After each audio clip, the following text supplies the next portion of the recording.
नमस्ते, मैं विशाल हूं और आप सुन रहे हैं रूहानी रातें।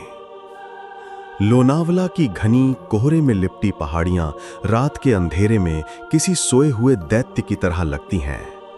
पुराने मुंबई पुणे हाईवे पर जब गाड़ियां अपनी रफ्तार पकड़ती हैं तो उनकी हेडलाइट्स की रोशनी कुछ पलों के लिए सड़क के किनारों पर उगे पेड़ों और झाड़ियों पर पड़ती है, जिससे अजीबोगरीब परछाइयां बनती और बिगड़ती हैं।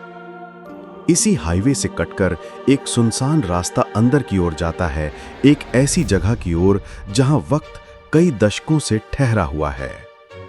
उस रास्ते पर कुछ दूर चलने के बाद पेड़ों के झुरमुट के पीछे एक पुराना खंडहर हो चुका बंगला नजर आता है और उस बंगले के बाहर घास और जंगली पौधों के बीच एक गाड़ी खड़ी है जो कभी शान और शौकत का प्रतीक हुआ करती थी, एक रोल्स रॉयस।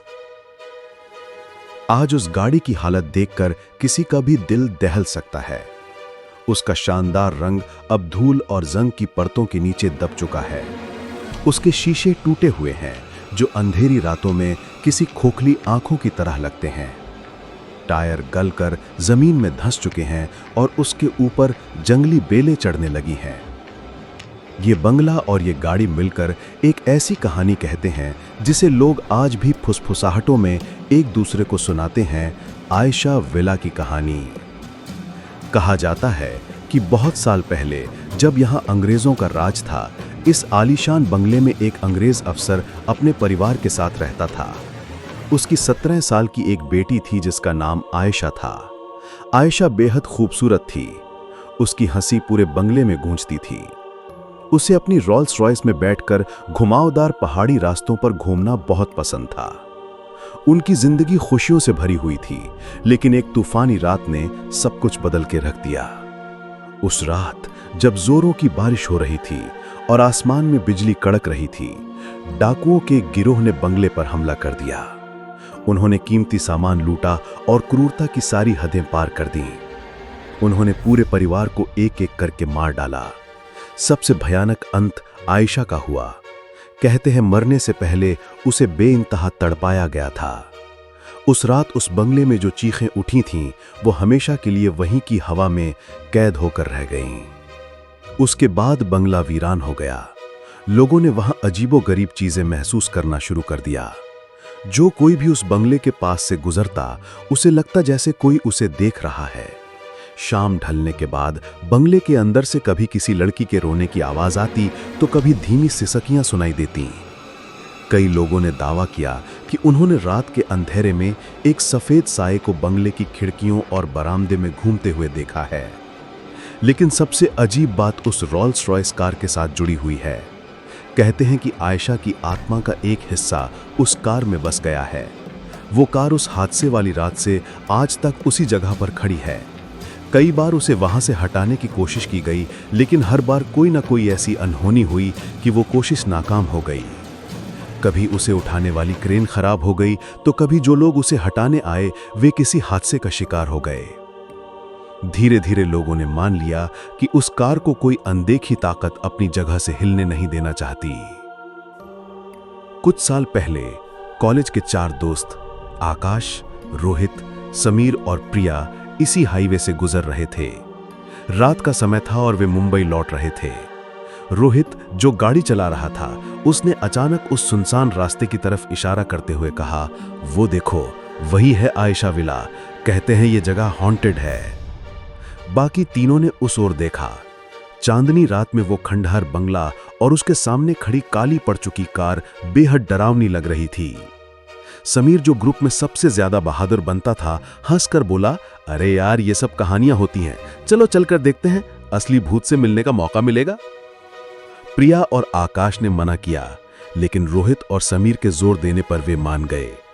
उन्होंने अपनी गाड़ी हाईवे पर ही खड़ी कर दी और पैदल उस रास्ते पर चल पड़े। जैसे जैसे वे बंगले के करीब पहुंच रहे थे, हवा ठंडी होती जा रही थी और चारों तरफ एक अजीब सी खामोशी छा गई थी। यहां तक कि झिंगुरों की आवाज भी बंद हो गई थी। बंगले का मेन गेट जंग लगे ताले से बंद था, लेकिन बगल की दीवार एक जगह से टूटी हुई थी। वे चारों अंदर दाखिल हुए। सामने ही वो रोल्स रॉयस खड़ी थी। वे उसके पास गए। आकाश ने हिम्मत करके कार की धूल भरी सतह को छुआ तो उसे ऐसा लगा जैसे किसी ने बर्फ को छू लिया हो। एक अनजानी सिरहन उसकी रीढ़ की हड्डी में दौड़ गई। चलो बंगले के अंदर चलते हैं, समीर ने अपने मोबाइल की टॉर्च जलाते हुए कहा। बंगले का मुख्य दरवाजा हल्का सा खुला हुआ था। एक जोरदार चरमराती हुई आवाज के साथ उन्होंने दरवाजा खोला। अंदर धूल, सीलन और सड़न की एक अजीब सी गंध भरी हुई थी। सामने ही एक बड़ी सी सीढ़ी ऊपर की मंजिल की ओर जा रही थी और चारों तरफ टूटे हुए फर्नीचर और मकड़ी के जाले थे। वे धीरे धीरे अंदर बढ़ रहे थे। हर कदम के साथ जमीन पर पड़ी सूखी पत्तियों की चरमराहट उस खामोशी को और भी भयानक बना रही थी। अचानक ऊपर की मंजिल से कुछ गिरने की आवाज आई, जैसे किसी ने कांच का कोई सामान जमीन पर पटक दिया हो। चारों अपनी जगह पर जम गए। शायद कोई जानवर होगा, रोहित ने कांपती हुई आवाज में कहा, लेकिन उसके चेहरे का डर साफ बता रहा था कि उसे अपनी बात पर यकीन नहीं है। वे डरते डरते सीढ़ियों से ऊपर चढ़ने लगे। ऊपर एक लंबा गलियारा था जिसके दोनों तरफ कई कमरे थे। एक कमरे का दरवाजा थोड़ा सा खुला हुआ था। जब उन्होंने टॉर्च की रोशनी अंदर डाली तो देखा कि वो शायद किसी लड़की का कमरा रहा होगा। दीवार पर लगे वॉलपेपर फटकर लटक रहे थे। एक कोने में एक पुरानी ड्रेसिंग टेबल थी जिसका शीशा टूट चुका था। तभी प्रिया जोर से चीखी। सबने उसकी तरफ देखा। वो जमीन पर पड़ी एक चीज को घूर रही थी।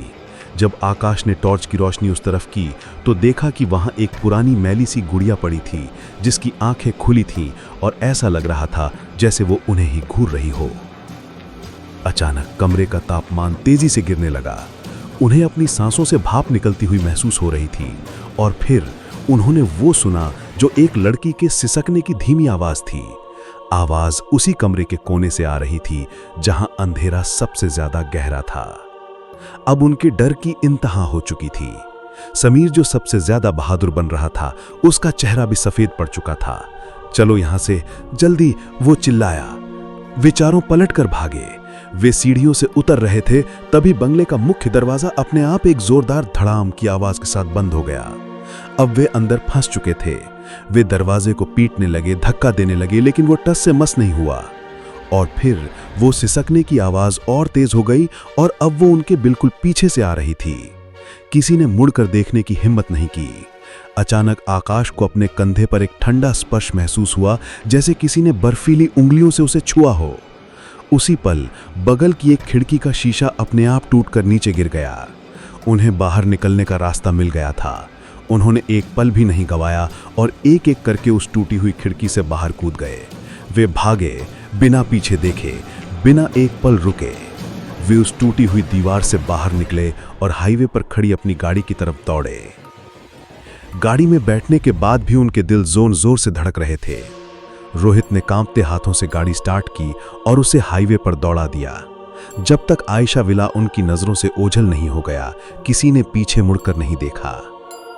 उस रात के बाद उन चारों की जिंदगी बदल गई। उन्होंने फिर कभी उस रास्ते का जिक्र नहीं किया, लेकिन वे जानते थे कि आयशा विला में जो कुछ भी है वो कोई कहानी नहीं, वो एक दर्द है, एक तकलीफ है जो आज भी उस वीरान बंगले और उस जंग लगी रोल्स रॉयस में जिंदा है और शायद हमेशा रहेगी।